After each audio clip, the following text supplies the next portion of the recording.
Okay. Maybe we should just go ahead and start.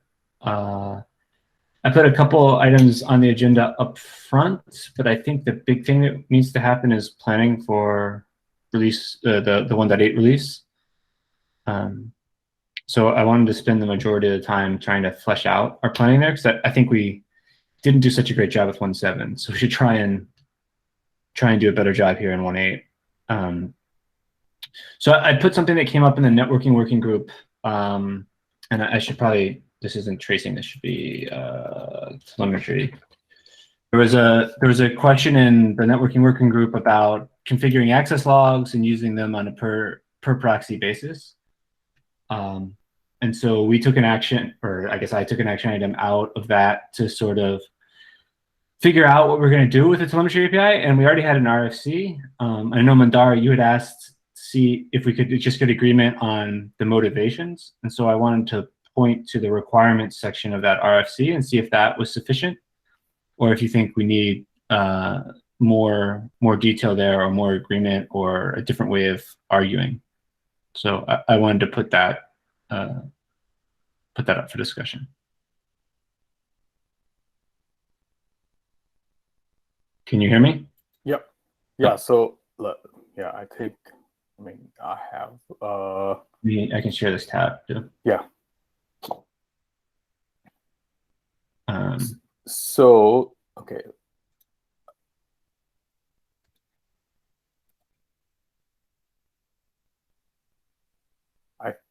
So yeah. So I think the per workload override is where it gets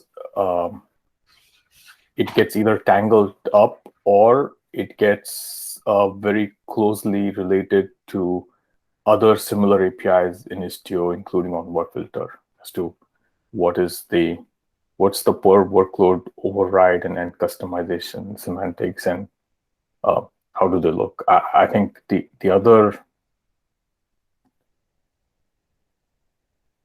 the other requirements seem like fine to me, but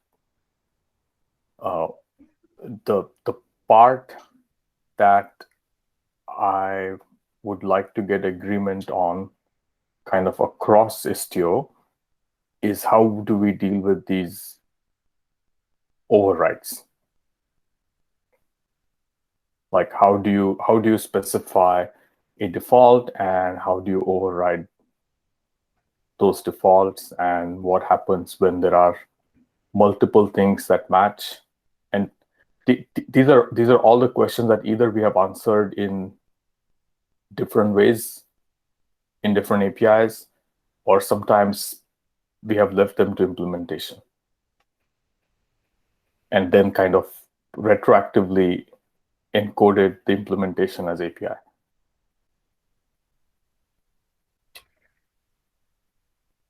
So it seems pretty clear that we don't want to invent a new one, right? Correct.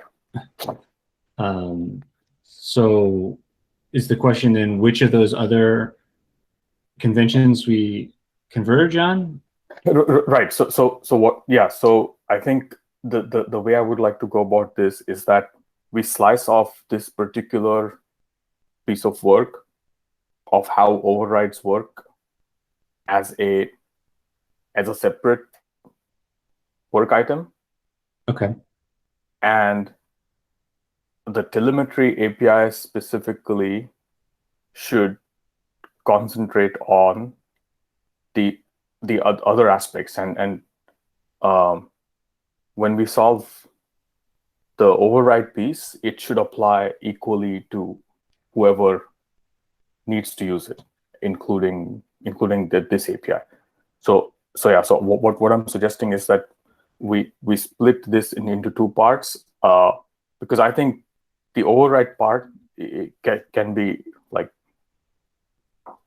a long pole, and we don't want the rest of the API to get kind of stuck in that discussion. So Mandar, what is the rest? I mean, if are you thinking about, like, if you leave the override piece aside, most of the other pieces are there right now through mesh config, right? Like you can control access logs globally, you can control tracing globally, and you have stats annotations for metrics too. Am I missing something here? Like that is the key here, as far as I understood in this API, isn't it?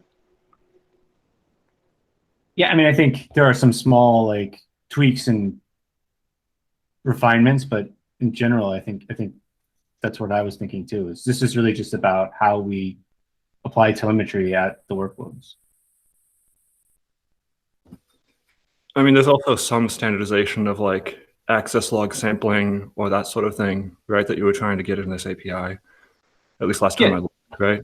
And so Yes. like there are like kind of unification of semantics rather than kind of spreading all the configuration around the mesh API, right? And I think that's worthwhile to get through review faster in terms of like getting the rest of that, even if it still lives in the mesh config, would still be a valuable exercise, because right now it's kind of hard to figure out all the telemetry pieces that you need to config. And there's some things that you just end up relying on Envoy filter, like if you want to use or change the sampling to like only sample logs on 500s, then you end up using Envoy filter anyway. So I think it's worthwhile to separate it out, personally.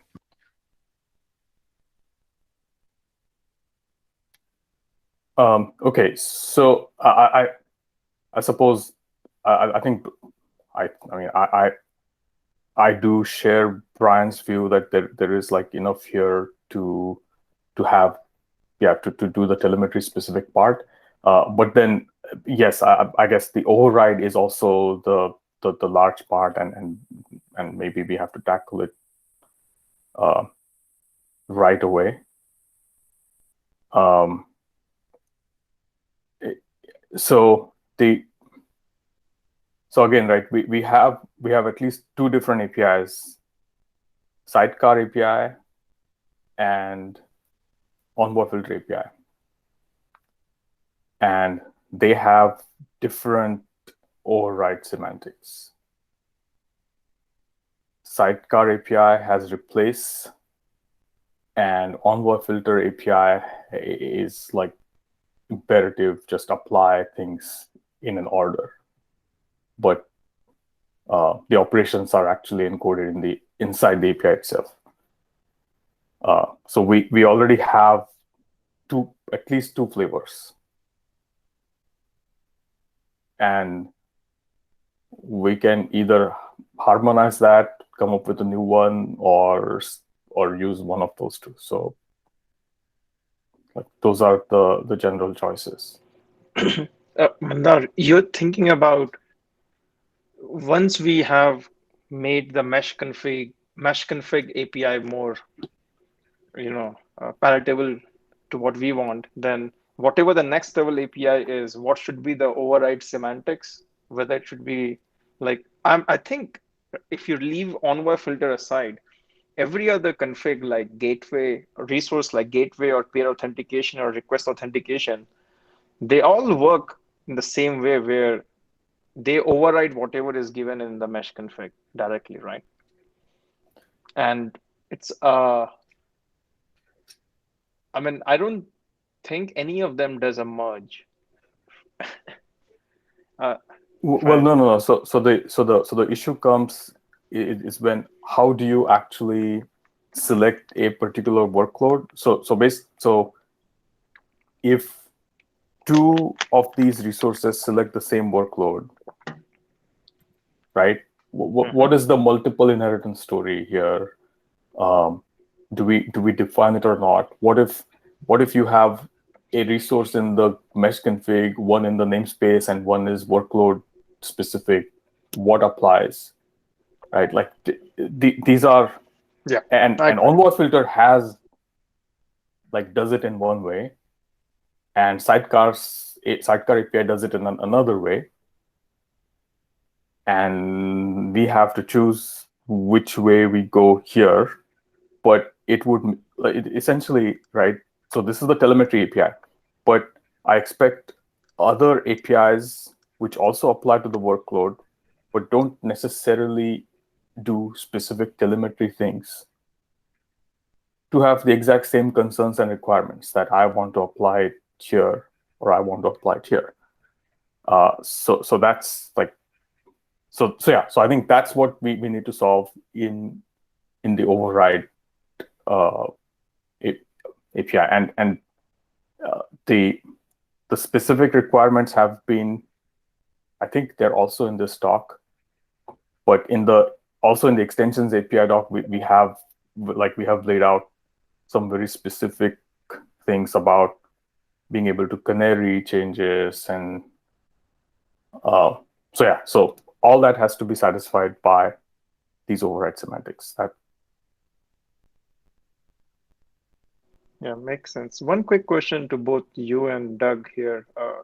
I know we are talking about workload level attachment, which can be via selectors or whatnot.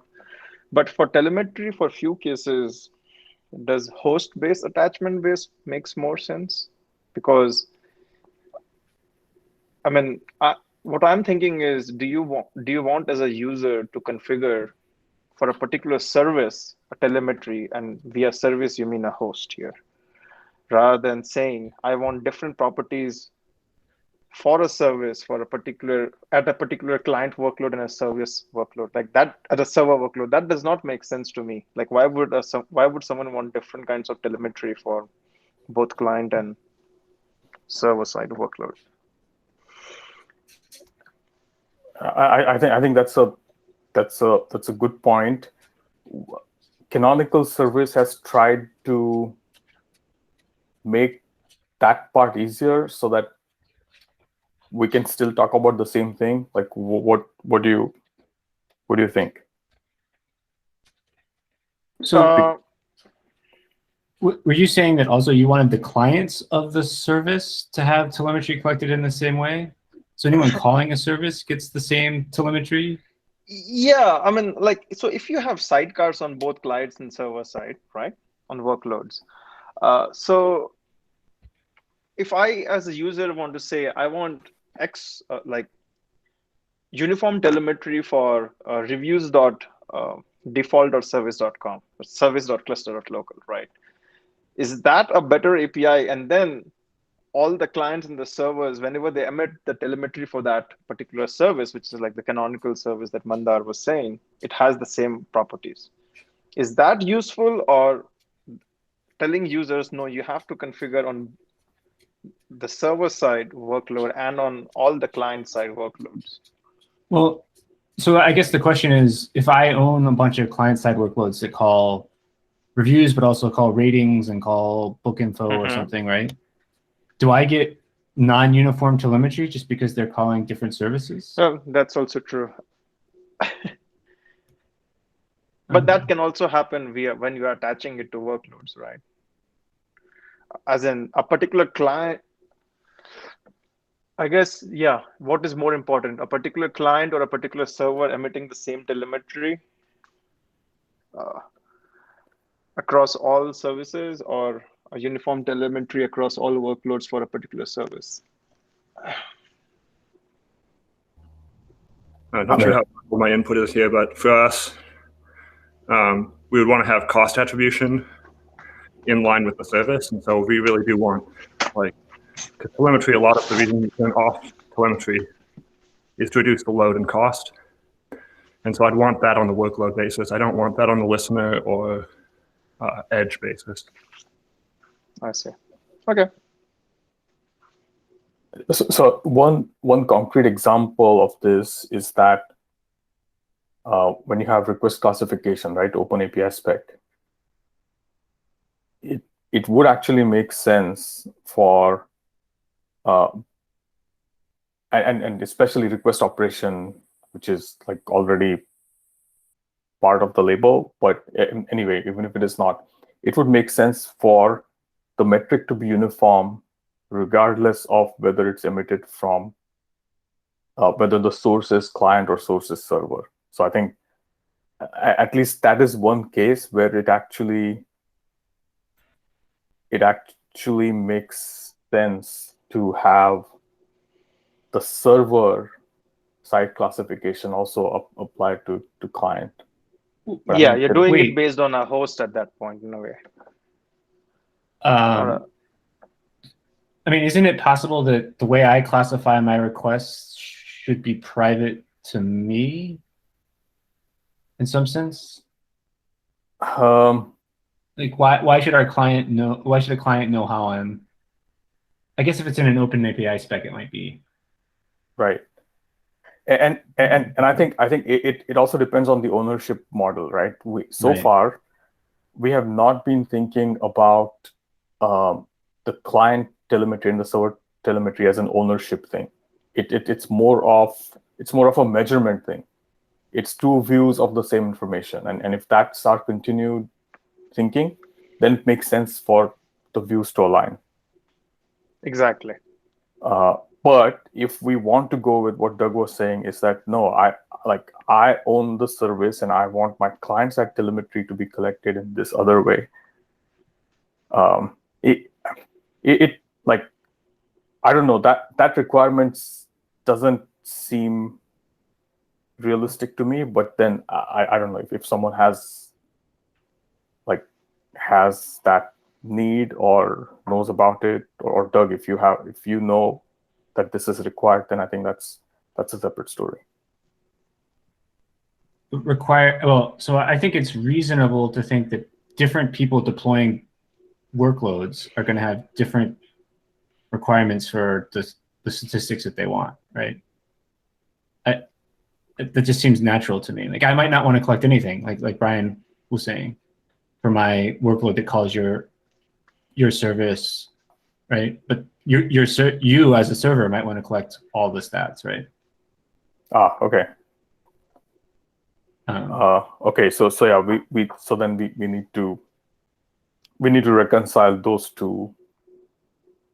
Then That was my main aim of bringing this up. That per workload based override and customization also means we have to make sure if someone wants alignment of client and server, it is possible for a particular host or a particular service, right? Alignment of telemetry.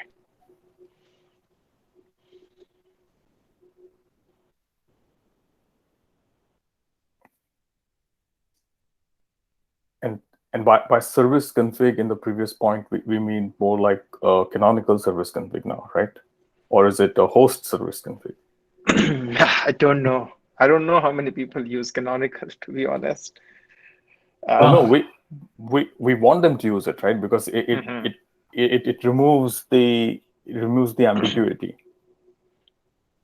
So but probably currently, no one uses it right now, but if we center our API around it and there is like not that much mismatch between host and that, then it should just be an easy transition. But it will also bring out specifically if one host is mapping to 5 different canonical services for some particular user, then it will bring that to the fore, and they'll have to reconcile it themselves.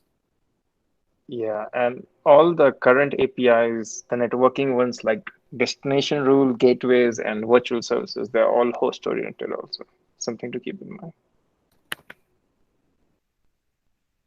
Yes, that's true.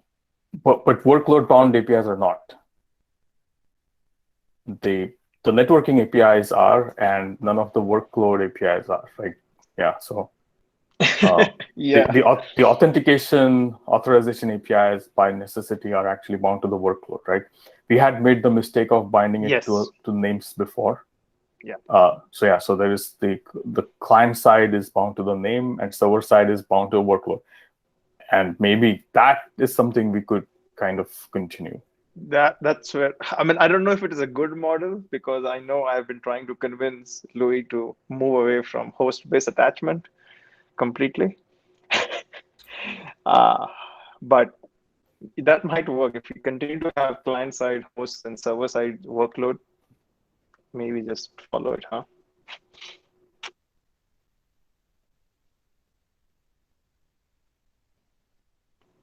Like overall, I think for networking, we need one API to be host-based, and rest everything can be forward references, in my opinion. But I don't think we are going to make that big change yet. Okay, so I think we've probably we've spent like 15, 20 minutes, and we do need to get to the release planning stage. So we should like do some more concerted effort on fleshing this out in the proposal this and next week. Okay. And related to that, I just very quickly want to mention, Doug, if it's okay, like I think you have the DCP metrics before, but I just wanted to mention that there is an Envoy filter update API, which has lots of comments, but the immediate thing that it resolves is it adds the replace semantics, and it also adds enum for attachment points. So basically, those two things together in Envoy filter means that you don't have to rely on names that are opaque. You normally just use the enum and say insert my filter like pre-stats, and again, all these are enums, these are not names. So because they're enums, they're supported, upgradable, and all that. And once you put your own filters in using the first method, in overrides, you can override by name, because you're overriding the names that you yourself gave to these filters and these positions. And the names that you give are, of course, stable because like you just gave them. So there is no issue of, oh, in the next version, this filter is called something else and it broke me. Like there is none of that. So so then this solves the canary, because now you can override a particular filter by name without doing anything else. The semantics are clearer than, well, sometimes you just cannot use proto merge because proto merge doesn't support removal. So you just replace and you get a new one. So that's what it is. It's there is some discussion about whether the enums, so the enums as proposed right now are sort of relative. So they only talk about partial order, and they talk about partial order with respect to what control plane inserts by itself. So if your filter depends on, let's say, the authorization filter, then you would say that insert my filter post authn. And there is some discussion about whether it should be this partial order type thing or whether it should be like absolute order type thing, where there are phases of like decode and pre-auth and auth, etc. But I expect that we will have enums one way or another, either this way or that other way, and then replace would be there. So I'm hoping we get through this. Yeah, and right now I've only defined it for HTTP and network filter. If someone else later on wants to define it for other artifacts, they can do it. But that's our requirement right now. I have a question about the part I've highlighted. Yep. If I call replace and the name doesn't exist, why would it not just do an insert? What's the reasoning behind dropping it? So that's a good point. So basically the other verb that I thought here was upsert, which is what you're referring to, right? Like insert or replace. But there is also add.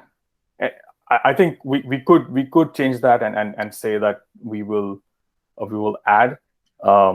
It creates a few other things though. So for example, pure replace doesn't need to specify anything about ordering,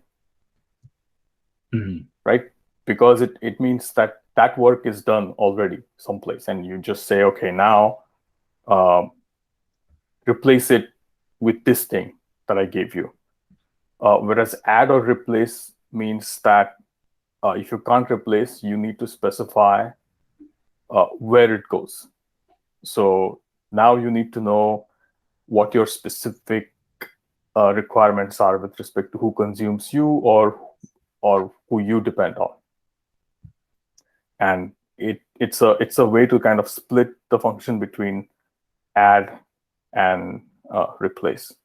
But I think absurd is like I'd considered absurd, but it just, the semantics just get more and more complicated. So I just kept it narrow and said, okay, the way to do it is you to add someplace and then replace some other place. Okay. Yeah, Mandal, I was just going to say it's really complicated. I'm glad you are fighting through this, but at the end of this, we'll see how usable it is. It's a needed thing, but it is still pretty complicated. Are you targeting this for 1.7 or 1.8? Oh, no 1.7. 1.7 isn't, I think it's like already frozen. Okay, And yeah, good. Yeah. No, I'm not targeting this for 1.7. No.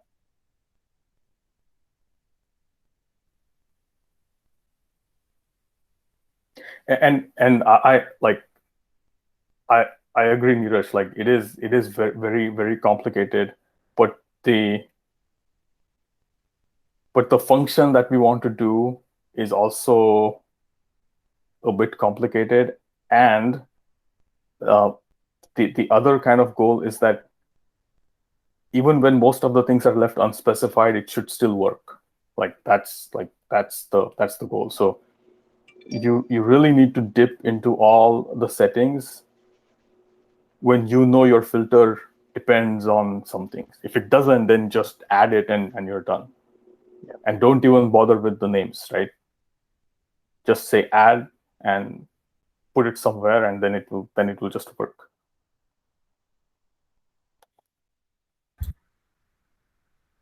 Okay. Yeah, cool. Thanks.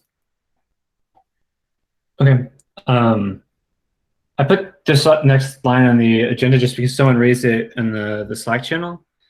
And I wanted to see what people would think. And, back when we had Mixer, it was almost impractical to generate TCP metrics for HTTP traffic as well, including connection events and things. I'm not sure that we're still in that state now that we've switched to V2. But I think this would be a big shift because all of a sudden we'd have all these TCP metrics showing up for HTTP traffic. So I wanted to see what people thought about generating those kind of stats, or if we should maintain what we're doing, or maybe report a subset. So I just wanted to raise that and see if there are any thoughts about, say, connections open and connections closed stats for HTTP traffic. So I have heard firsthand from customers that they would have liked to see this feature available. But again, it's like anecdotal, right? Like a couple of customers. But it seems like it's useful, and as long as we make it optional, I'm not sure how much structural change it would be. I mean, Peter, Nupur, if someone is on the call.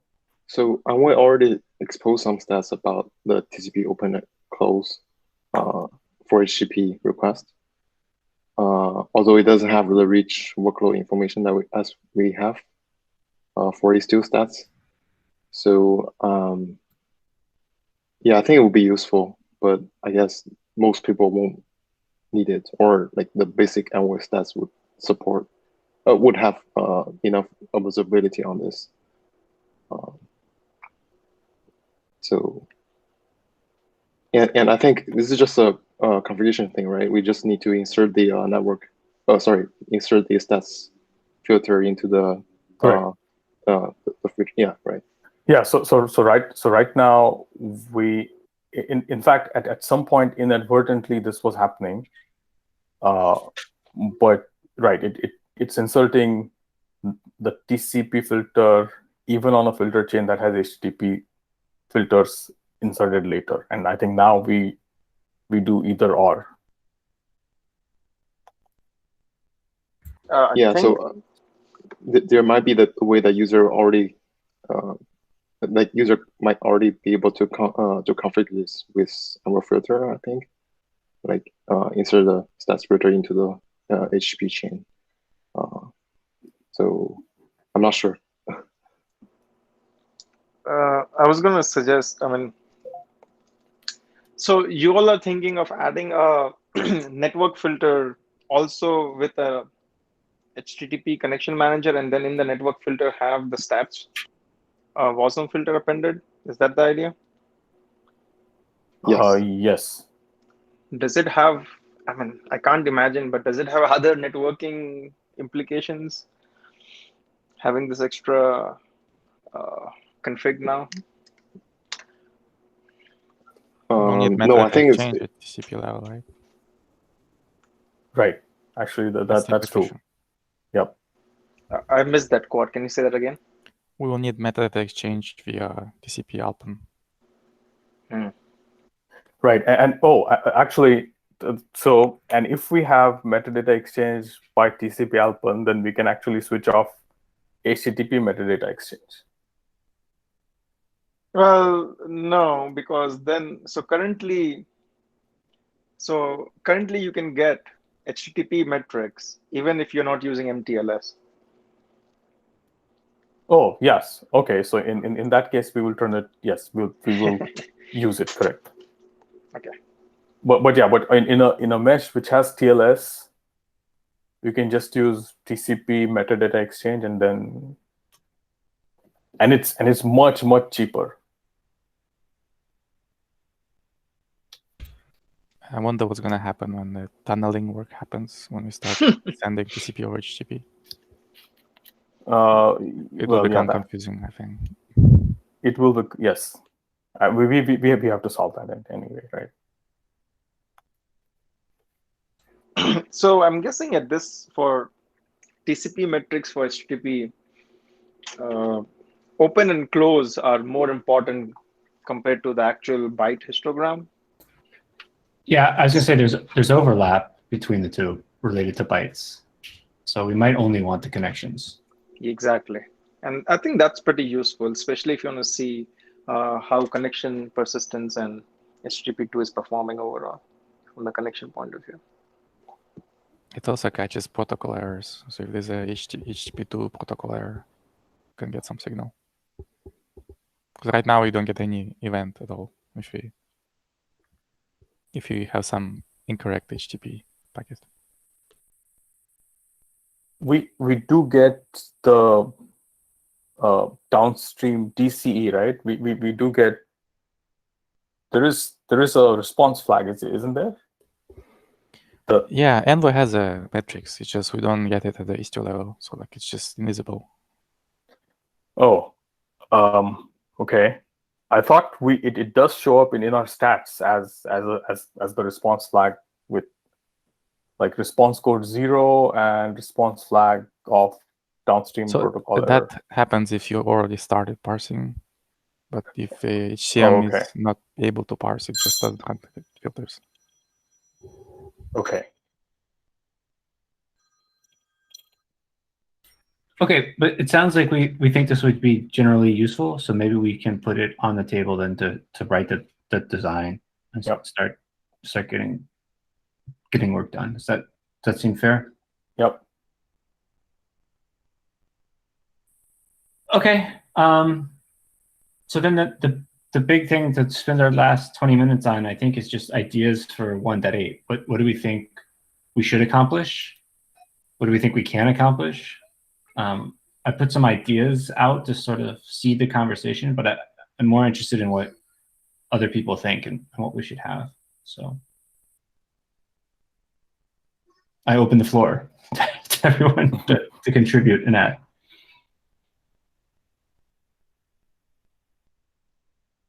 Yeah, so I think, yeah, so I think so like some new extensions, right? So like Fluentd has been requested, and we just need to provide a solution. Maybe it means it's a new extension, maybe it means something else, but regardless, we need to have a solution for Fluentd. Mixer had it, and people were using it. So we need to find an alternative. There is. Know? Oh, yep. Sorry. Yeah, no, go ahead. Do we know where we want to put these new extensions? Do we have a landing place for them? Like right now, they will be in Istio proxy, but yes, we do need a landing place. Actually,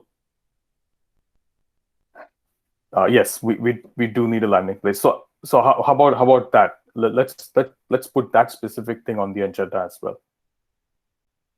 Create a new landing place for Istio extension. Yeah. I mean, it could be a separate repo now because of correct. Right? Yeah.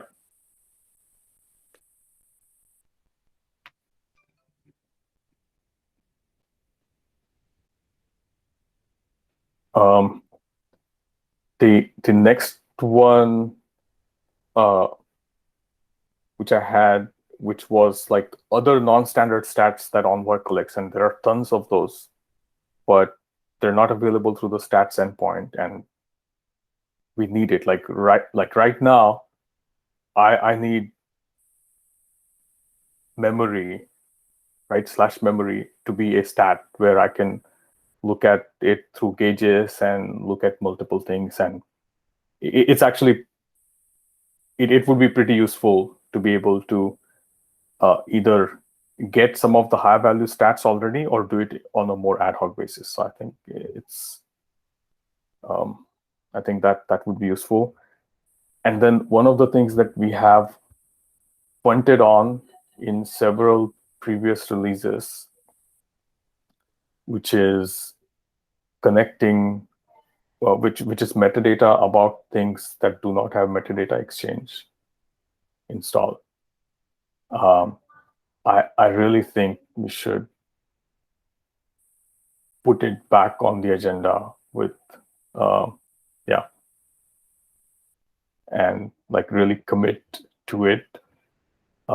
It's now slightly more complicated with the better transport security and kind of where does it feel. So we have TCP metadata exchange, HTTP exchange, BTS exchange,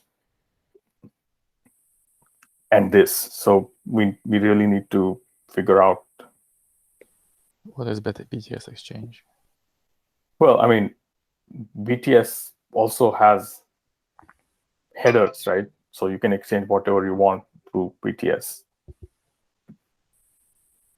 Yeah, I thought there was a proposal to use metadata exchange to send those headers, but that sounded wrong. I think they changed to using some other side channel. So they're no longer going to be able to exchange metadata? No, they were going to use our metadata exchange to send their metadata, which is, I think, not right. Oh God, no. So there's another, I think they're using proxy protocol now, which is okay. But they run in the same problems as we did with not being able to send extra data on the transport. Okay, so then we do need to solve this problem anyway, with or without BTS.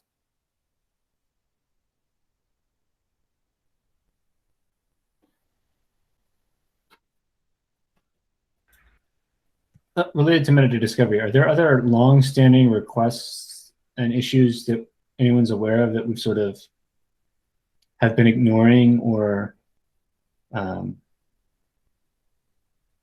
have been low priority for a while, but should be bubbled up. Like, I'm trying to think of ones, but nothing's coming to mind right now.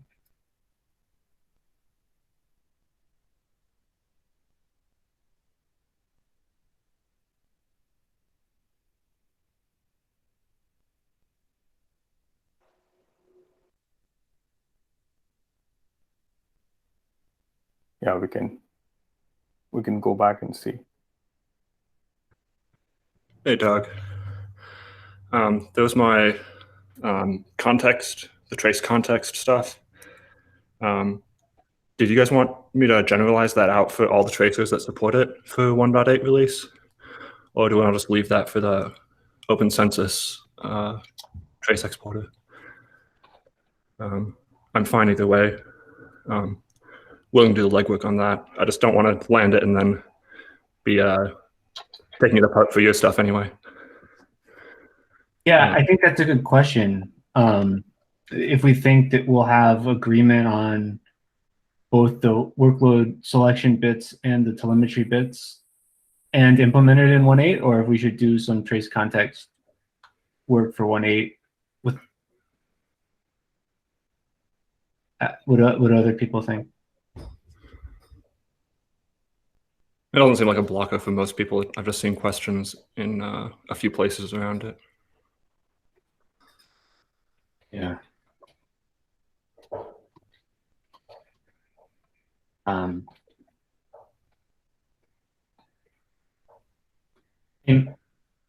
I'd like to say, let's just get the other API in. Yeah, I mean, that's perfectly reasonable for me. But I'm also nervous about that just because of how long it's taken to get movement there. So yeah. Yeah, I mean, I don't think it's blocking too many people to onboard right now. Okay.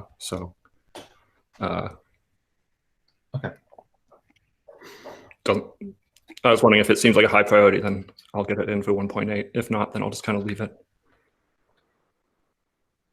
I'll just leave it. Cool.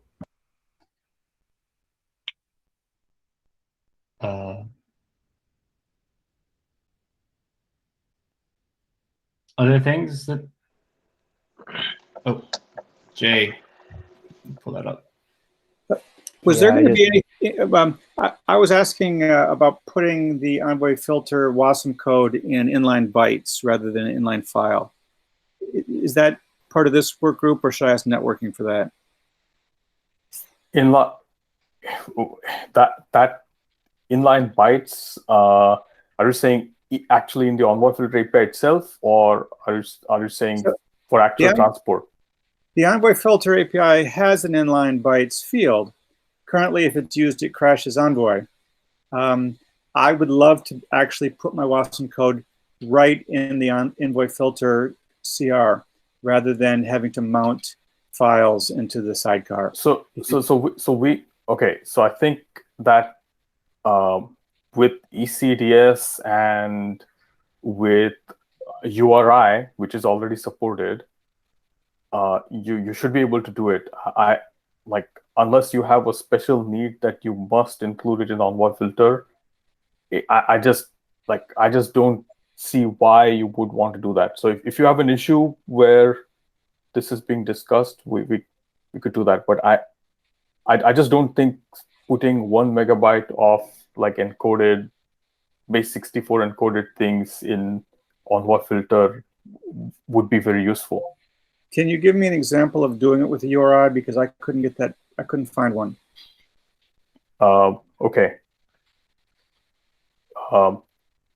Peter or Quad, do we have an example in one of our end-to-end tests? Do we? I haven't seen one with my filter, but we should probably make some. Okay. All right. So Ed, we'll make sure that we will add an example and then point you to it. Inline bytes work. I tested it. I think it just gets truncated somewhere in Istio. So there were two bugs with inline bytes. The first one was in Istio. I fixed it. It was that the validation threw up. The second problem was that it was literally crashing Envoy. There's two issues for that. Okay, I haven't seen Envoy crash because I'm using ECDS to send inline bytes, and it seems to work with large 10 megabyte files. I was giving a 50K file.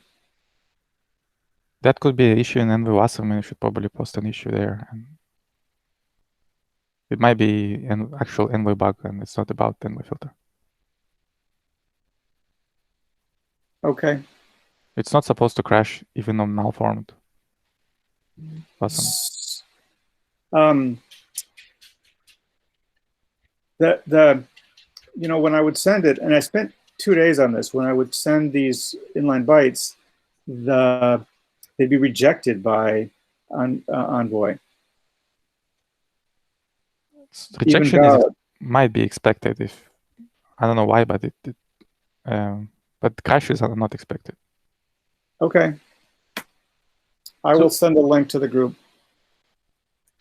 So Ed, is it fair to say that like the larger item here for 1.8 should be much better documentation, including full examples for how to interact with WASM-based extensions and the modes of operation?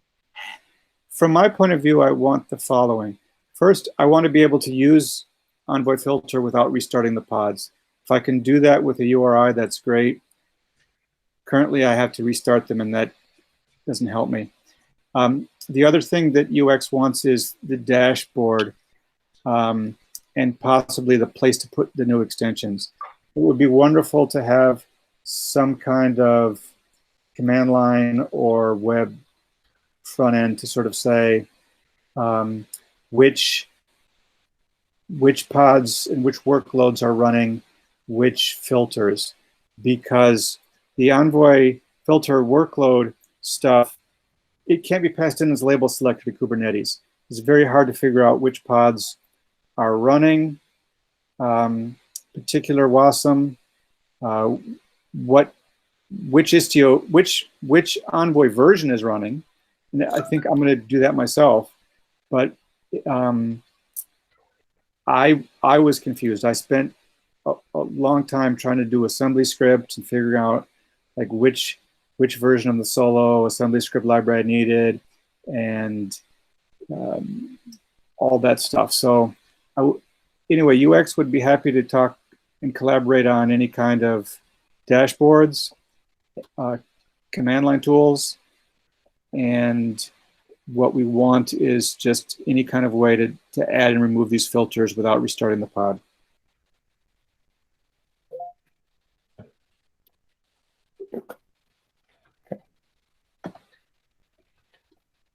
So I think that without restarting the pod, we already have one way, and with ECDS we will have another way. So we'll make sure that that's there, and there are good examples. But yeah, having this full story is super helpful.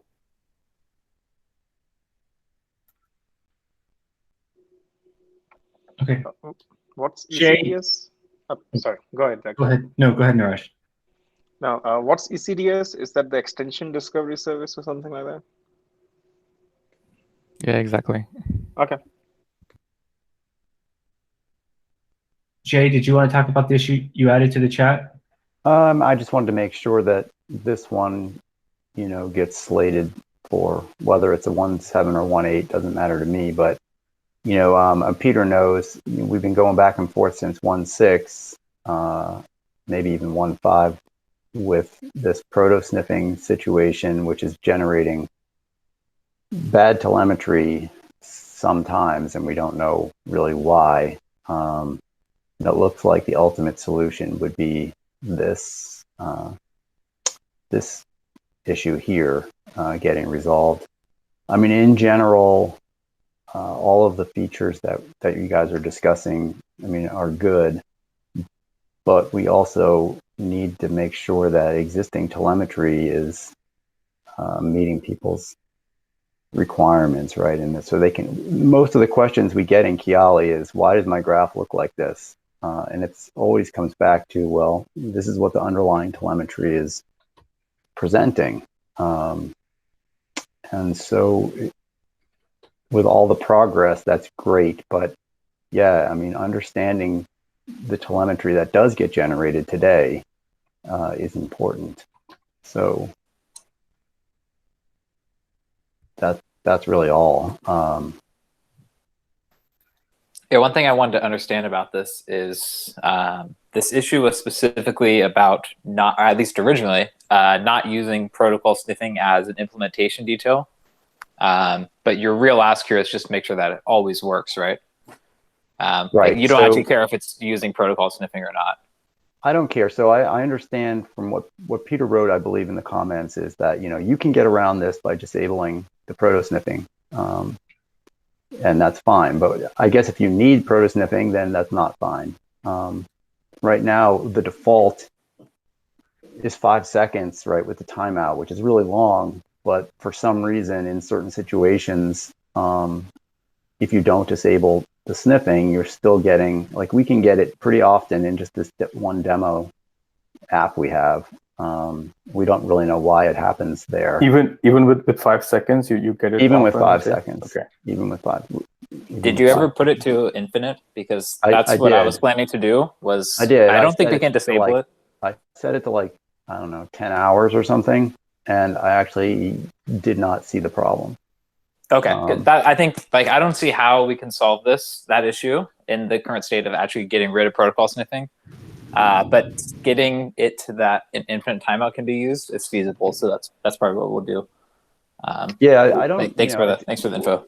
Wait, no, but there is actually a way, right? And I think Yuchen has already, like, done some work there, which is that we can so we can opt out. So the default is 1 hour, and then we can have a way to opt out from protocol sniffing on ports that are either server first protocols or whatever. And that seems like a reasonable, easy solution. The XDS API already supports like exclusion by port. Yeah, I think we're saying the same thing, just differently. Okay. I just mean we need protocol sniffing still, but we'll make it work in 100% of cases because we'll disable the timeout, so you'll never time out. And we'll make it work by doing what you described. So, okay. Yeah, this is part of the environments roadmap, so we'll hopefully fix that. I mean, sorry, not environments, networking.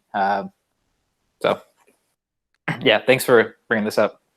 Yeah, no problem. I mean, you just always have to remember, like, why we do all this telemetry stuff. It's so that people can use it and see something that makes sense. And this issue in particular, I mean, I can't tell you how many hours I've been trying to explain to users of Kiali that, you know, the reason you're seeing traffic from unknown and the reason you're seeing traffic going to pass through is because of this potential bug over here that we don't know why it happens. And you know, I'm not trying to sound whiny. I'm trying to just say it's a problem that real users are seeing. So I'm glad to see that if it goes away, that's all I care about, right?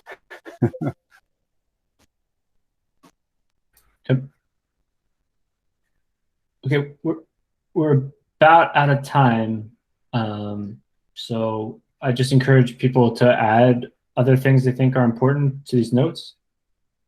And then to the other working group leads, I think we're scheduled to present this to the TOC next Friday. I will be on vacation and unavailable, so one of you will be the lucky winner of getting to present this to the TOC. So yeah, I will do it.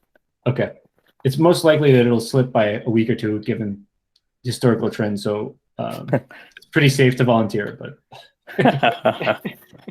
Nice timing though, Doug. Going on vacation right at the time. Yes, I planned it perfectly. Okay, well, I think it's probably safe to sign off and see everyone in the environments working group meeting in 2 minutes. All right. Thanks, everyone. Thank you. Thanks, guys.